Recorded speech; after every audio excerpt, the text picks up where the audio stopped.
Medicover తో మీ మాతృత్వ కలలను సాకారం చేసుకోండి. ఇప్పుడు IOI పై 50%, IVF పై 20,000 తగ్గింపు మరియు పొందండి ఉచిత కన్సల్టేషన్ తో పాటు ఫ్రీ అల్ట్రాసౌండ్ స్కానింగ్. తిరుపతి ఘటనలో బాధితులను పరామర్శించేందుకు జగన్ వచ్చే ముందు డబ్బులు పంపిణీ చేసి చంద్రబాబుని తిట్టించారన్నారు మంత్రి ఆనం. ఒక సీనియర్ మంత్రి ఇలా మాట్లాడడం తగదన్నారు వైసీపీ నేత రోజా. జగన్మోహన్ రెడ్డి కొద్ది నిమిషాల్లో ముందు లోపలికి వస్తున్నాడు అన్నప్పుడు ఒక వ్యక్తి పోయి 18 మందికి 18 కవర్లు ఇచ్చాడు.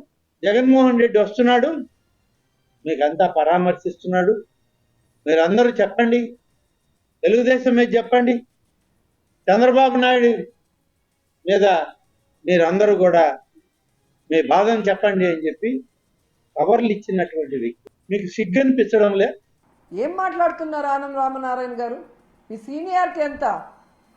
ఆ సీనియారిటీతో మీరు ఇక్కడికి వచ్చి కూర్చొని భక్తులకు అన్ని సౌకర్యాలు కల్పించి సేఫ్గా వాళ్ళకి దర్శనం చేసి పంపించాల్సింది పోయి ఇంత దిగజారుడుతనంగా మీరు మాట్లాడటం నిజంగా సిగ్గుచేటని కూడా ఈ సందర్భంగా తెలియజేసుకుంటున్నా. వచ్చిన వాళ్ళని పొద్దున్న నుంచి రాత్రి వరకు ఎండల్లో పార్కుల్లో తోసేసి మంచినీళ్ళు లేవు, చిన్నపిల్లలకి పాలు లేవు, ముసలోళ్ళకి భోజనాలు లేవు. టోటల్ ఫెయిల్యూర్ మీ ప్రభుత్వం. మీరు ఇంకా ఎవరి మీదో చెప్పి తప్పించుకోవాలి అనుకుంటే ప్రజలే మీకు బడిత పూజ చేస్తారని కూడా ఈ సందర్భంగా తెలియజేసుకుంటున్నారు.